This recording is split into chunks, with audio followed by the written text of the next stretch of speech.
날씨가 좀 쌀쌀하지만 주 안에서 잘 계시는 줄로 믿습니다. 오늘 이렇게 3일밤 예배 사무에서 나온 여러분에게 하나님께서 크신 은총과 축복으로 함께 하실 줄로 믿습니다. 오늘은 시편 84편 1절로 12절까지의 말씀으로 복이 있나이다 라는 제목으로 은혜를 나누고자 합니다. 성경 말씀에 나와 있는 구절 중에 한 부분으로 제목을 삼았습니다. 하나님께 있는 자는 복이 있고 하나님을 사모하는 자도 복이 있고 하나님의 축복 가운데 그 말씀에 행하는 자는 복이 있고 복이 있나이다. 이것이 오늘 제목인데요.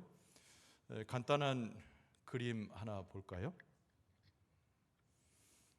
특별하게 유명한 화가가 그린 그림은 아니고 우리가 흔히 볼 수 있는 사진 한 장입니다. 어떤 무명의 사람이 하늘을 향하여 기도하면서 두 팔 벌려 하나님의 은혜를 사모하는 그런 사진쯤 되겠습니다. 누군지 몰라요. 또 저 사진을 찍은 작가도 모르고, 그러나 저 한 컷의 사진이 우리에게 믿음의 삶이 무엇인가를 다 설명해 주는 듯한 좋은 내용의 사진이라고 생각이 됩니다. 오늘 우리에게 이런 질문을 해볼 수 있어요. 우리가 하나님 안에 살아간다. 수없이 그런 얘기를 하는데요. 도대체 믿음의 삶이라고 하는 것이 무엇인가? 이런 질문을 해보게 됩니다. 앞서서 제가 말하는 대로 우리는 하나님을 사모하는 존재이지요. 또 그 하나님의 역사를 실질적으로 우리의 삶에서 경험하는 존재입니다. 하나님의 말씀이 무엇인지 지식적으로만 아는 것이 아니고 우리의 삶에서 체험하면서 하나님의 은혜와 공덕과 축복을 누리게 되는 존재, 이것이 우리의 모습입니다.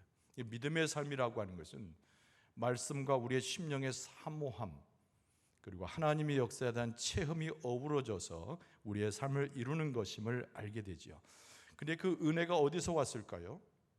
오늘을 살아가는 우리에게는 당연히 예수 그리스도에게서 왔습니다. 요한복음 17장 1절에서 3절까지의 말씀에 보면 사도 요한이 이렇게 증거하지요. 예수께서 이 말씀을 하시고 눈을 들어 하늘을 우러러 이르시되 아버지여 때가 이르러 싸우니 아들을 영화롭게 하사 아들로 아버지를 영화롭게 하게 하옵소서. 2절 말씀에 아버지께서 아들에게 주신 모든 사람에게 영생을 주게 하시려고 만민을 다스리는 권세를 아들에게 주셨음이로소이다. 그 영생은 곧 유일하신 참 하나님과 그가 보내신 자 예수 그리스도를 아는 것이니이다. 우리의 믿음의 삶은 하나님을 아는 거예요. 또 예수 그리스도를 보내신 그 역사 속에 예수님을 깊이 아는 거예요.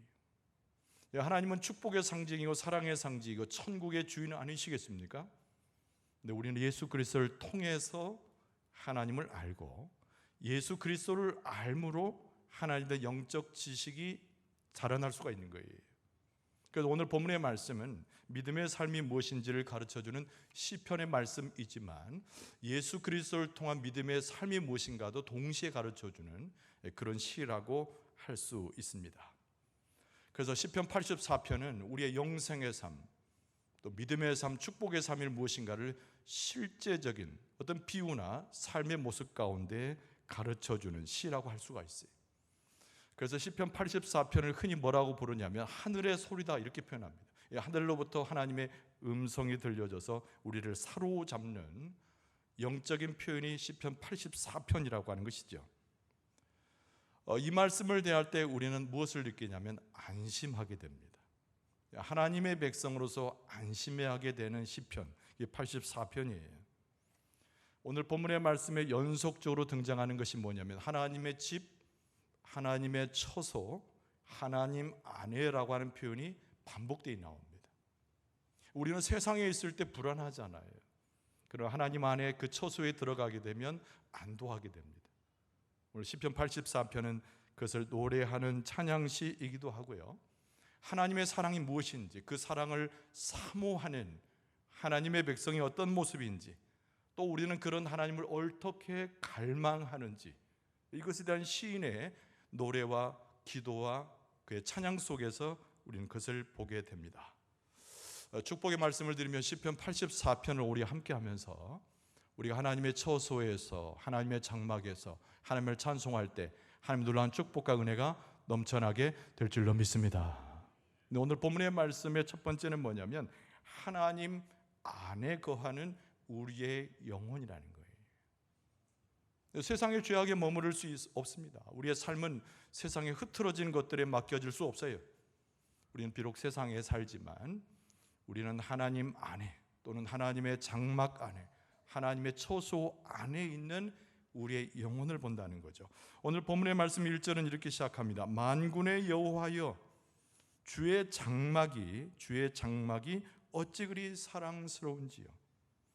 내 영혼이 여호와의 궁정을 사모하며 쇠약하며 내 마음과 육체가 살아계시는 하나님께 부르짖나이다. 참 아름다운 시 아닙니까?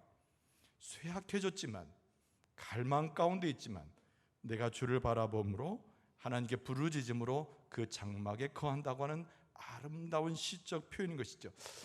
여러분, 고난의 삶, 타락의 삶, 어려운 고통의 삶, 그러나 건짐을 받은 우리의 믿음의 최고의 선배 한 사람이 있습니다. 여러분, 그 사람은 기독교의 어떤 진리를 집대성한 사람이고, 그리고 기독교에서 매우 중요하게, 가톨릭에서는 성이라고 부르는 사람, 어거스틴의 이야기를 할 수가 있죠. 여러분, 어거스틴은 그 유명한 말을 이 구절로 비유해서 이렇게 이야기를 했습니다. 하나님은 당신 자신을 위해서 우리를 만드신 분입니다. 우리의 마음은, 우리의 영혼은 하나님 안에서 안식을 찾을 수 있는 존재입니다. 이렇게 이야기를 했어요. 젊은 시절의 방탕함이 어거스틴의 삶이었어요. 하나님의 진리를 알지 못하고 헤매이고 방황하는 자가 어거스틴이었어요. 근데 그런 날 예수 그리스도를 깊이 만나지요. 그의 고백 속에서는 하나님이 나를 만드신과 동시에 나는 하나님 안에서만 진정한 안식을 누릴 수 있다고 고백했던 것이죠. 오늘 본문의 말씀은요, 고라의 자손의 시입니다. 고라의 자손. 근데 이 고라의 자손들이 뭐 하는 사람들인고 하니 하나님 계시는 장막을 관리하는 사람들이에요. 그래서 장막을 지키고 관리하면서 그들은 경험하게 되는 거죠. 하나님 안에 있을 때 기쁨이 무엇인지, 하나님의 장막에 거할 때에 그 안도하는 숨 가운데 하나님이 주신 축복이 무엇인지를 누구보다 잘 알았던 사람들이 고라의 자손들이에요. 그래서 오늘 시를 통해서 우리가 하나님 안에, 하나님의 장막 안에 하나님의 궁정을 사모하여 나갈 때 하나님의 축복을 받는 하나님의 존재임을 고백하고 있습니다. 아무리 방탕한 사람도, 아무리 세상에서 헤매는 사람도 어디에 오면, 하나님의 장막에 오면은 하나님의 은혜를 누리고 그 육체적 욕구가 다시 일어나지 않는 영혼의 평안한 안식을 누린다고 오늘 본문의 말씀은 쓰고 있습니다. 여러분, 하나님께서 오늘 우리가 어떤 삶을 살았던지, 어저께 우리는 어떤 죄악 속에 혹시 머물렀던지, 오늘 하나님의 장막에 있고 예배하는 이 시간 우리를 새롭게 하고 우리를 안식을 주시고 우리가 하늘의 축복을 더하여 주실 줄로 믿습니다. 그래서 오늘 본문의 말씀 3절과 4절은요, 하나의 비유가 나오는데 참새가 나오고 제비가 나옵니다. 오늘 3절 이하의 말씀에 보면 이렇게 되어 있어요. 나의 왕 나의 하나님 만군의 여호와여, 주의 제단에서 참새도 제 집을 얻고 제비도 새끼 둘 보금자리를 얻었나이다. 주의 집에 사는 자들은 복이 있나니 그들이 항상 주를 찬송하리이다. 이 안식을 설명하기 위해서 시인이 참새, 제비 이 이야기를 비유로 가지고 있는 거죠. 여러분, 이 제단의 근처에다가 둥지를 튼 하나의 참새의 모습을 보고 시인이 거기서 착안해서 비유로 설명한 내용입니다. 여러분, 이 세상에는 동물들이 많잖아요. 우리가 사람이 아끼는 동물, 아끼는 식물들이 있지만 참새를 아낀다는 얘기는 도대체 들어본 적이 없습니다. 제비도 마찬가지죠. 소위 말해서 하잘것없는 존재 중에 동물이 바로 참새와 제비라는 거예요. 보잘것없습니다.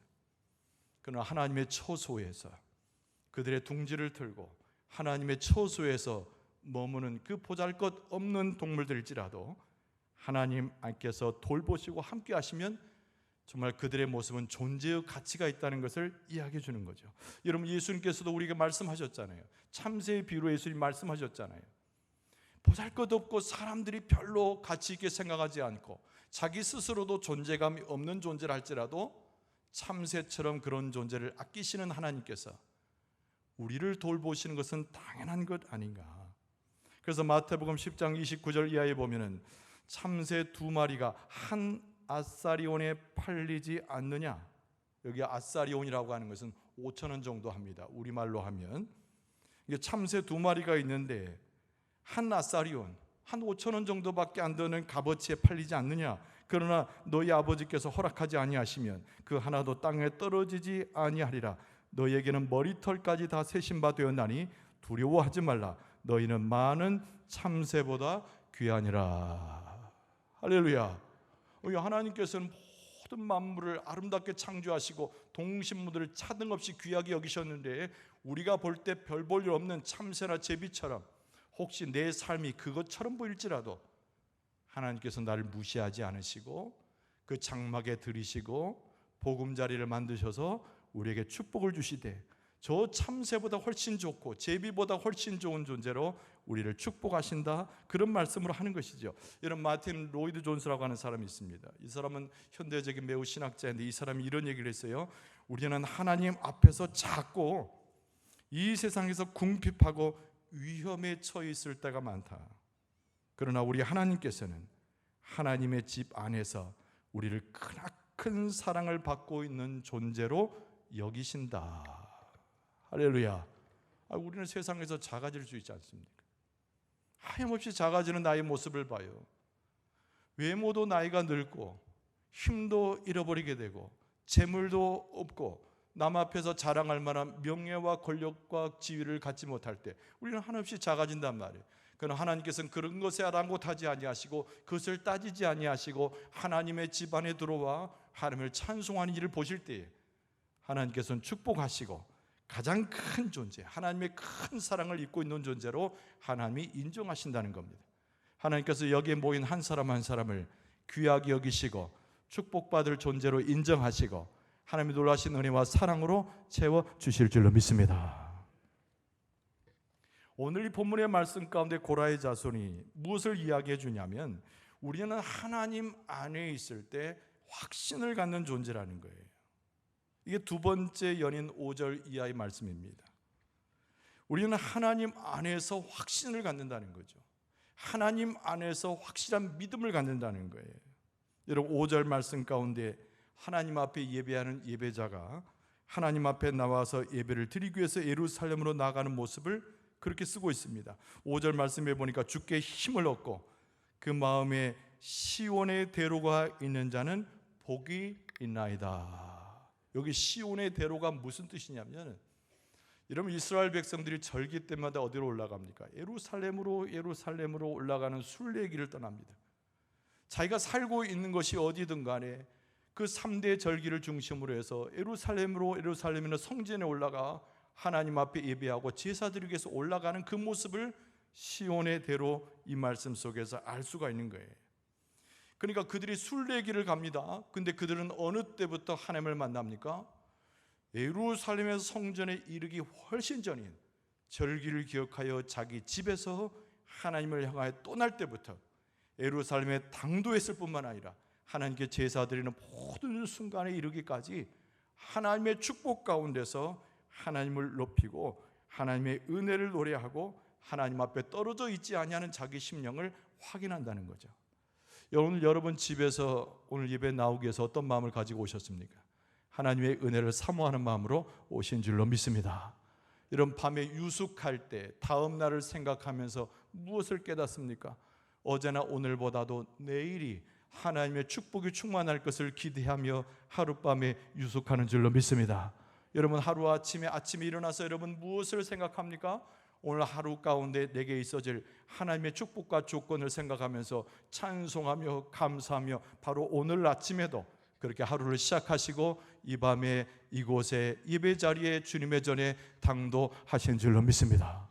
그러니까 순례자들이 집에서부터 제사를 드리기 위해서 떠나고 있는 그 장면에서부터 예루살렘에 들어가 하나님의 집에 들어가는 모든 장면이 하나님의 축복 가운데 있음에 그들의 마음에는 하나님의 은혜를, 그 사랑을 확신하고 있었다는 거예요. 여러분, 우리는 항상 무엇에 집중해야 됩니까? 여호와 하나님에게 집중해야 돼요. 여러분, 항상 우리의 마음에 무엇이 있어야 됩니까? 여호와 계시는 성전과 여호와의 집이 우리의 심령의 가장 중심에 자리하고 있어야 될 줄로 믿습니다. 거기서 우리는 힘을 얻어요. 그래서 오늘 본문의 말씀의 5절에 보면은 주께 힘을 얻고 그랬습니다. 주께 힘을 얻고 그 마음에 시온의 도로가 있는 자는 복이 있나이다. 마음에 이미 시온의 도로가 있어서 하나님으로 인하여 힘을 얻는 자가 하나님 앞에 참된 복을 받은 자라는 거죠. 여러분, 이 세상에 물질을 가진 자가 복이 아니요, 이 세상에서 남을 지배하는 자가 복이 아니요, 다른 사람에게 힘을 날려서 뻐기는 자가 하나님 안에서 복을 받은 자가 아니요, 하나님께 힘을 얻고 그리스도로 능력을 얻고 마음의 시온의 대로를 열어서 하나님을 바라보는 자가 참된 복을 얻게 되는 줄로 믿습니다. 근데 6절과 7절에 보면은 그 하나님의 능력의 역사를 노래하는 구절이 뒷받침되지요. 이름 6절 말씀에 보니까 그들이 눈물 골짜기로 지나갈 때에 그곳에 맑은 샘이 있을 것이며 이른 비가 복을 채워 주나이다. 그들은 힘을 얻고 더더 나아가 시온에서 하나님 앞에 각기 나타나리이다. 할렐루야. 우리의 삶이 눈물 골짜기와 같을 때가 많잖아요. 골짜기 자체가 협곡이고 우리가 걸어가는 길로서 척박한 길이지만 그 상황 가운데 눈물을 뿌리고 이 골짜기를 통과해야 될 텐데 마음에 졸이면서 우리 인생의 길을 걸어갈 때가 있지 않습니까? 그러나 골짜기를 벗어난 것만이 복이 아니고 눈물 골짜기에 머물러 있는 현재라고 할지라도 하나님께서 그 골짜기를 바꾸어서 무엇으로요? 맑은 샘이 용솟아 솟아오르는 골짜기로 바꾸어 주실 줄로 믿습니다. 누구 안에 있기 때문에? 하나님 안에 있기 때문에. 내가 곧 골짜기에 있어도 그것이 하나님의 집이기 때문에, 하나님께 힘을 얻는 자리이기 때문에 눈물의 골짜기가 맑은 샘이 흘러나오는 골짜기로 바뀐다는 거예요. 그래서 말씀에 뭐라고 나냐면 이른 비가 복을 채워준다고 했습니다. 때로는 비 같은 것이 우리의 시련일 수 있어요. 우리의 머리를 따갑게 하고 차갑게 하고 우리의 삶을 적시고 고통을 주는 비일 수 있지만 하나님의 집에 있으면, 내 마음에 하나님의 집을 두면, 내 마음에 하나님의 안식처를 두면 여러분, 그런 비도 다 변하여서 축복의 비가 되고 은혜의 단비가 되는 줄로 믿습니다. 그래서 오늘 본문의 말씀의 8절과 9절은 이 시인의 하나님 앞에 기도하는 거예요. 하나님의 능력을 구하고 있습니다. 여러분, 8절 말씀에 만군의 하나님 여호와여 내 기도를 들으소서, 야곱의 하나님이여 귀를 기울이소서, 우리 방패이신 하나님이여 주께서 기름 부으신 자의 얼굴을 살펴보옵소서. 할렐루야, 할렐루야. 말씀을 선포할 때 할렐루야 해야 됩니다. 할렐루야. 이 9절의 말씀이 굉장히 마음에 다가와요. 9절의 말씀이 우리 방패이신 하나님이여 주께서 기름 부으신 자의 얼굴을 살펴보옵소서. 세 가지 의미가 있습니다. 첫 번째는 그 당시에 왕을 이야기하는 거죠. 기름 부은 자니까. 그러나 신약의 의미로 보면 예수 그리스도를 이야기하는 것이고, 오늘의 우리의 시도를 해석하면 하나님께 부름받은 사명자, 하나님의 자녀들, 하나님의 뜻대로 소명을 받고 오늘 또 믿음으로 행하는 모든 자들을 이야기하는 거예요. 우리는 하나님의 얼굴을 보고, 하나님은 우리의 얼굴을 보고, 우리는 하나님의 품 안에 있고 하나님께서 우리를 살피시면서 사랑하시고 하나님의 축복과 은혜를 더하시는데, 고대의 왕에게 축복하시고 기름 부은 것처럼 예수 그리스도의 머리 위에 명예를 허락하시고 생명의 주가 되게 하신 것처럼 오늘을 살아가는 우리들을 안으시고 우리의 얼굴을 쳐다보시는데, 하나님의 그 얼굴이 광채가 되어서, 하나님의 그 얼굴이 빛나는 것이 되어서, 하나님의 얼굴이 치유하는 것이 되어서 우리의 삶에 하나님의 사랑의 축복과 하늘의 축복을 부어 주실 줄로 믿습니다. 그래서 시인이 하나님께 호소하는 거예요. 여러분, 기도라고 하는 것이 얼마나 중요한 것인지, 하나님의 축복은 이미 선포되어졌어요. 하나님의 놀라우신 역사는 이미 전개되었어요. 하나님의 계획은 다 틀림없이 하나로 이루어지는데, 누구 위에 하나님의 축복이 임하는가, 누구 위에 하나님의 계획이 실천되는가, 누구 위에 하나님의 은혜의 단비가 쏟아지는가, 하나님의 명령을 받고 하나님의 은혜를 알고 하나님을 확신해서 기도하는 자의 머리 위에 하나님께서 축복하시고 은혜의 단비를 허락해 주실 줄로 믿습니다. 하나님이 우리 얼굴을 본다니까요. 하나님께서 우리의 심령을 바라보시고 우리의 손을 붙잡아 주시고 내가 걸어갈 때 나의 다리에 힘이 생기도록 내 눈이 열려서 주의 길을 보도록 역사해 주시는 줄로 믿습니다. 그래서 11절 말씀은 무슨 말씀이냐면 하나님께서 우리의 모든 것을 치료해 주신다는 거예요. 하나님께서 우리에게 진정한 능력을 주신다는 것이 11절 말씀입니다. 오늘 말씀 11절에 보니까 여호와 하나님은 해요 방패이시라. 여호와께서 은혜와 영화를 주시며 정직하게 행하는 자에게 좋은 것을 아끼지 아니하실 것임이니이다. 이 11절의 축복이 여러분과 저에게 임하는 하나님의 축복이 되길 바랍니다. 하나님은 해라고 그랬어요. 하나님은 방패시라고 그랬어요. 해는 무엇을 상징합니까? 치유하는 하나님의 광선을 상징하는 거예요. 여러분, 세상에 있을 때는 찢겨져요. 세상에 있을 때는 사탄마귀가 우리를 엄습하기 때문에 위험의 도처에 우리는 시달릴 수 있어요. 여러분, 소나기가 쓰러져서 우리로 하여금 고통의 세월을 보낼 수 있어요. 그러나 우리 하나님의 장막에 들어가고 우리의 심령 가운데 하나님의 처소를 마련하게 되면 하나님은 해 같은 분으로 우리를 씻어주시고 치유하여 주시고 회복하여 주시고 온전케 하시는 줄로 믿습니다.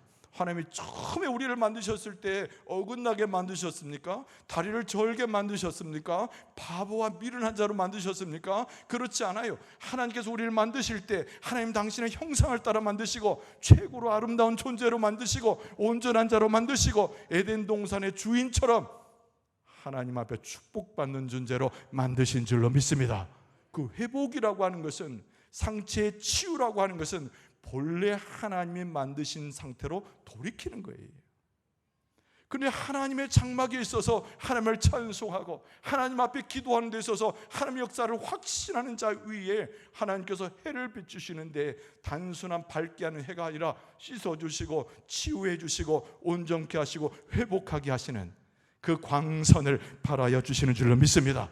여러분, 세상에서는 사탄의 권세와 사탄의 공격에 넘어지잖아요. 그러나 하나님 안에 있으면 방패가 되시는 하나님을 만나서 얼마든지 공격에도 다 이겨내며 그 방패 안에서 안식을 누리고 방패 안에서 하나님을 찬송하며 영광과 그 은혜와 안식을 누리게 되는 줄로 믿습니다. 오늘 시편은 12절의 짧은 구절이잖아요.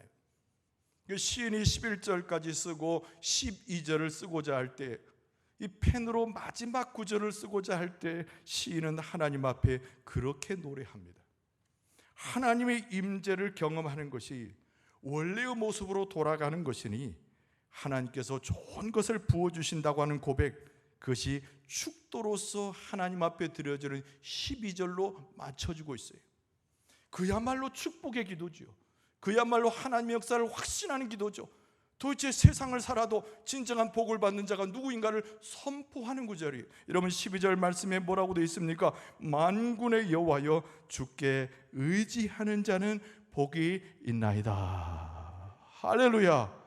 아니, 다른 자가 복이 있는 것이 아니라 주의 장막에 들어가기를 소원하고 주께 기도하여서 하나님의 은혜를 소망하고 내 마음에 이미 주의 성전을 짓고 하나님의 장막을 거두는 자, 주께 의지하는 자인데 그 주께 의지하는 자에게 하나님께서 복을 부어주신다는 거예요.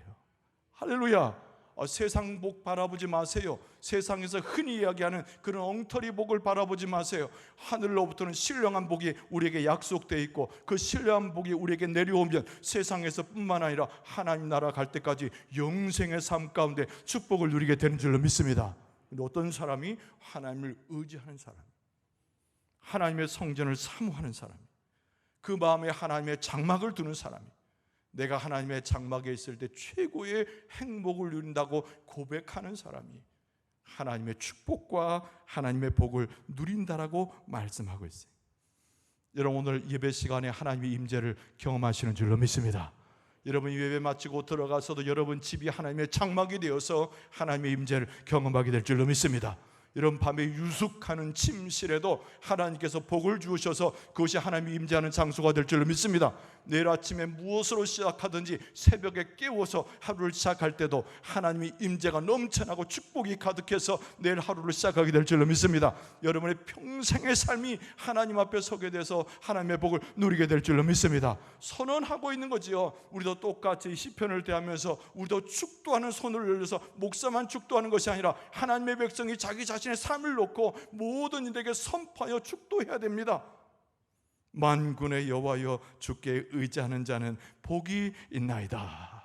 이 축도대로, 이 축복의 말씀대로 여러분의 삶의 주 안에서 건성하고 축복을 받으며 여러분이 선포할 때마다 자녀들이 주 안에서 세워지며 공동체가 주 안에서 부흥되며 하나님의 축복의 역사가 여러분을 떠나지 않고 함께 하실 줄로 믿습니다. 다시 한번 오늘 본문의 말씀에 이 고라 자손의 시가 여러분과 저의 시가 되고 이들의 고백이 우리의 고백이 되고 간청하는 기도가 우리의 기도가 되고 하나님의 장막에 거하고자 하는 이들의 사모함이 우리의 사모함이 되어서 하나님의 놀라운 축복의 삶을 살아가 승리할 수 있는 여러분과 저의 모습 되어줄 수 있기를 주의 이름으로 축원합니다.